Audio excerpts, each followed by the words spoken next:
Like, like you would think I was talking like a fourth grader. It was so bad. What's on your mind today? What are you thinking about? Honestly, when I come here and I'm selling stuff, I feel like I have a lot of social anxiety. I've never really been diagnosed with it, but Yeah. it just like, from what I've gathered, it feels like it's social anxiety.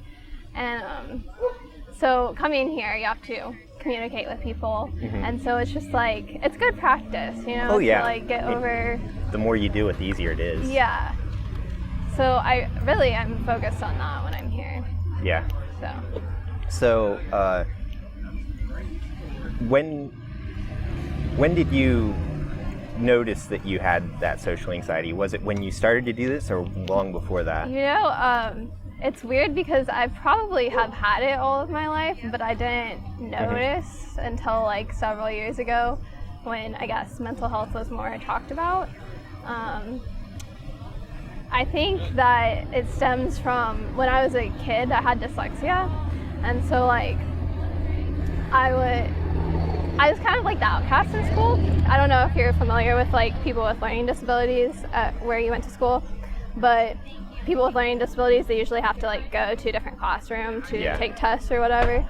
And so you kind of like, other kids don't understand what's happening, so they're kind of like outcasting you, if that makes sense. Yeah. And so I think that's where it stems from.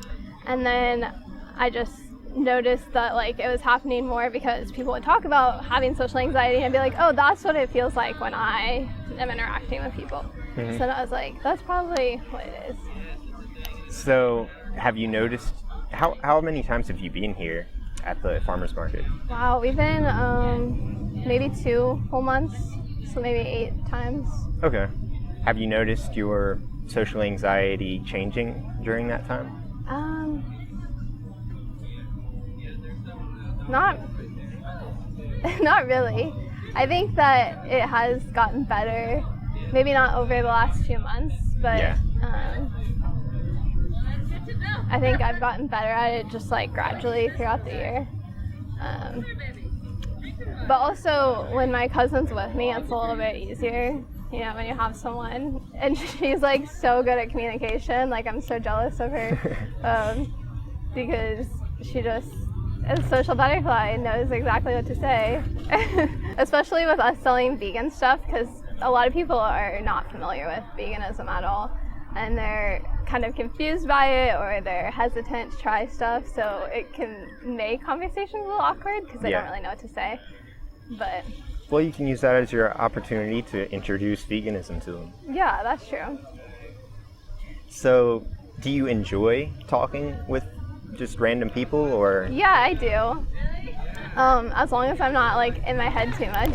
Like, I love getting to know people and learning things, like especially what people are passionate about. It's so fun to see like people's face light up. I mean, not a lot of people usually open up about that kind of stuff, but when you do get someone that does, it's special. Oh yeah, for sure. Oh, well, I guess that's what you do. That is what I do. Day. And that's I love doing it. It's awesome. Unfortunately, it's a lot harder with the camera on than it is with the camera off, but it is what it is. Yeah. I mean, and I guess I'm kind of like used to having a camera on me, whereas most people you talk to probably aren't. Yeah. So do you sometimes just kind of forget that the camera's there? Yeah. That's good. Yeah, it took me so long to get comfortable in front of a camera. Like, for the first 4 years that I made videos, they were horrendous. Like, like you would think I was talking like a fourth grader. It was so bad. That's funny. I mean, nobody is good at what they do when they start. So. Yeah, you have to be bad at it for a while before you're going to get good at it. Are you making an effort to change how you interact with people? I try. I don't know if I'm getting any better at it, but... Are you trying to be more outgoing, or...? Yeah. I try to ask people about what they're doing that day, or what they like to do in their free time, and that usually is a good way to get a conversation rolling. Yeah. Well, one trick that you can do is just have as much positive energy as you can when addressing somebody else, Yeah. and they'll reflect it right back at you. And then that makes you feel better about the interaction, and so you reflect it back at them, and it just keeps going. Yeah, that's true. I'm a very positive person too, so it's easy Yeah. for me. Yeah, that was one thing I've learned doing this. Like the more energetic and positive I am about it, the better other people react to me, and therefore the better I react to them. Yeah. I think people feed off of each other's energy Yeah. as well. Attitude is contagious. Yeah. So, what is your favorite thing about yourself? Wow. Probably I have a very high compassion level. And I love that. It can have I can almost be too compassionate sometimes, but I feel like that is my greatest strength in life. Yeah.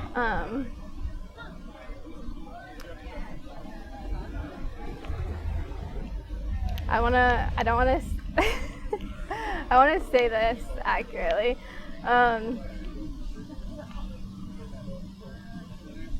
I just think that is the best thing that you can do in life is be compassionate towards other people and understand that you don't know their full story. Yeah. And not let someone else's bad attitude or poor judgment have an impact on your life. Yeah. I feel like if everyone treated everyone how they wanted to be treated, the world would be such a better place and move so much more smoothly.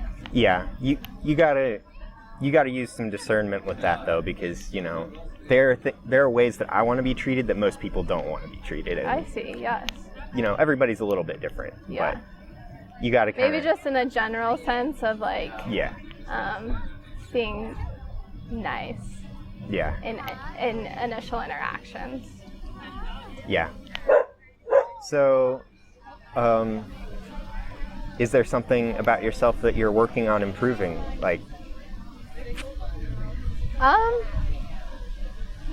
Well, I'm very passionate about creating content and my clothing, and recently I've been really uninspired because I've been kind of doing the same thing over and over again, and it's getting very repetitive, and it's not challenging me creatively at all. So the last 3 weeks have been hard because I kind of don't know what to do with myself. Yeah. Because I'm I can just keep doing what I've been doing and pump out content quickly, but it's not gonna fulfill me at all. Yeah. And so I have to go about changing the way that I make content. And it's kind of scary because it's you're kind of jumping into a pool and you don't know how deep it is. Exactly. I mean, it's just like it was when you started this. It was new and exciting, and now that it's not new and exciting anymore, you got to find something else that's new and exciting. So that's going to be just as scary if you do it right. Yeah. So I want to create better content that takes more time, and I want to create clothing from patterns more and do a little bit more unique stuff, because right now I'm just thrift flipping stuff, and I want to make something that's a little bit more unique and has more of an impact in the fashion industry. Yeah. So is this a long-term thing that you want to do? Yes. Awesome. Yeah. I would like to. Well, right now I'm doing it part-time. So the first step is being able to do it full-time. And then after that, I would like to create an online store where I can have other artists also create stuff for the store and have everything be secondhand fabrics, thrift flips, and kind of have a place where people can go and shop sustainably. And also help other artists build or create a living doing that as well. That's really cool.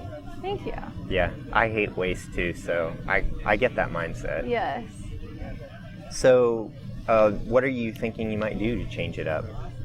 Any ideas? Well, my first step is I've been collecting a lot of secondhand fabric. I've been going to antique stores and estate sales and getting some secondhand fabrics. And so my first step is I want to start creating corsets because those are really popular. And I have some really beautiful fabrics that would just work well for that. And that's, personally, I really like that style. And then after that, I want to like start creating like some bags and stuff with more unique fabrics that aren't typically seen. Or that are just different than what's out there right now. Yeah. And kind of see how that goes. Okay. Is there anything that you've learned that you want to share with the world? I think a lot of people don't do what they love because they're scared of judgment. And more than anything, I wish I could take that away from everyone to just like have the ability to just like push away what everyone thinks of you and strive for something that's going to make you happy, because in the long run, that's going to make your life so much more fulfilling than wasting away your life at a 9-to-5 that you don't like. Yeah. I don't know how to tell people not to care what other people think, because it's hard. It is. And, I mean, I think there is a degree to which it's healthy to care. But, you know, everything in moderation. Yeah. For example, you know, if you want to make a living off of, I don't know, something crazy and destructive. For some reason, I can't come up with anything that actually makes sense. So, but just something crazy and destructive. I think it's good to listen to other people around you when they're saying, you know, that's probably not a good idea. But right, like don't vandalize like historical buildings or something.